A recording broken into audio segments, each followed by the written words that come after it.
ओम श्री परमात्मने नमः। मनोबोध श्लोकों की श्रृंखला की यह 72वीं कड़ी। मूल मराठी श्लोक। नवेचे कदा ग्रंथीचे अर्थ काही, मुखे नाम उच्चारिता कष्ट नाही। महाघोर संसार शत्रु जिनावा, प्रभाते मनी राम चिंतित जावा। राम नाम महिमा अनंत है, न लागे कोई मोल। काल विकराल शत्रु भागे, प्रातः नाम स्मरण ना छोड़। अशांत मन यह वर्तमान युग की ज्वलंत समस्या है।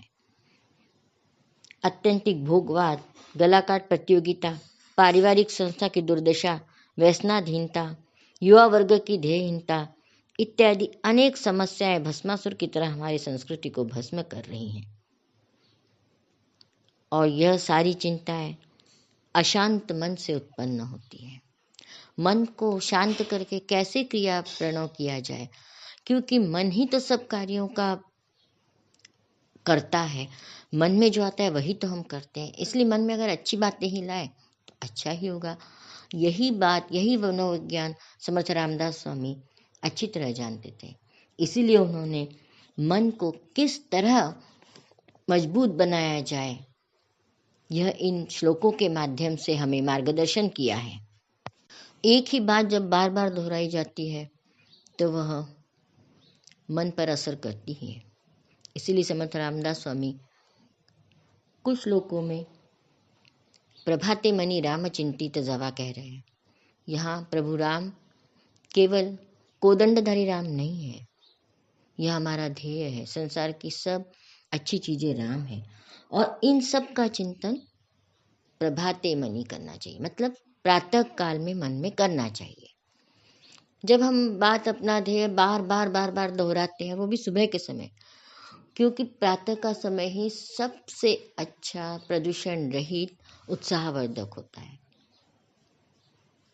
तो हर बात फिर उस समय कही गई मन में असर करती ही है और हमारे प्रयत्न उस दिशा में होते ही हैं। कई मंदिरों में पारायण की परंपरा है। हनुमान चालीसा का पारायण होता है, रामायण, गीता का पारायण किया जाता है। तो पारायण के मायने क्या? यही तो है कि बार बार उस चीज को कहना। परंतु होता क्या है कि पारायण करना है, इतने समय में इतनी बार बोलना है। जैसे अथर्वशीर्ष गणपति स्तोत्र हैं, उनके पारायण होते हैं, 21 बार बोलना है। फटाफट बोलते जाते हैं। या फिर 21 बार बोलना है तो 21 बार के बजाय 21 लोग एक बार बोल ले तो 21 बार हो गया पारायण। मतलब इस तरह का जो व्यवहार होता है वो गलत है। कोई किताब भी जब हम 10 बार पढ़ते हैं तो अलग अलग बार उसके अलग अलग अर्थ हमें महसूस होता है। और वही चीज़ जब 10 लोग अलग अलग ढंग से पढ़ेंगे एक ही किताब को, तो कुछ बात जैसे मुझे पसंद आई, दूसरे को कोई उसमें से दूसरी कोई बात पसंद आएगी। और जब हम चर्चा करते हैं उनकी, तो एक किताब का समग्र रूप से अलग अलग दृष्टिकोण से उसका अर्थ हमें पता चलता है, तो उसका निश्चित ही उपयोग होता है हमारे जीवन में। यही बात पारायण की है। तो श्लोकों को, ग्रंथों को केवल पढ़ना नहीं है, तो उस ग्रंथों में, उन श्लोकों में जो कुछ कहा गया है उसे सोच समझकर अपने व्यवहार में भी लाने की कोशिश करनी है। हनुमान चालीसा पढ़ने के बाद हनुमान जैसी दास से भक्ति अपने जीवन में लाने की कोशिश करना। रामायण पढ़े तो राम जैसे आदर्श बनने की कोशिश करना।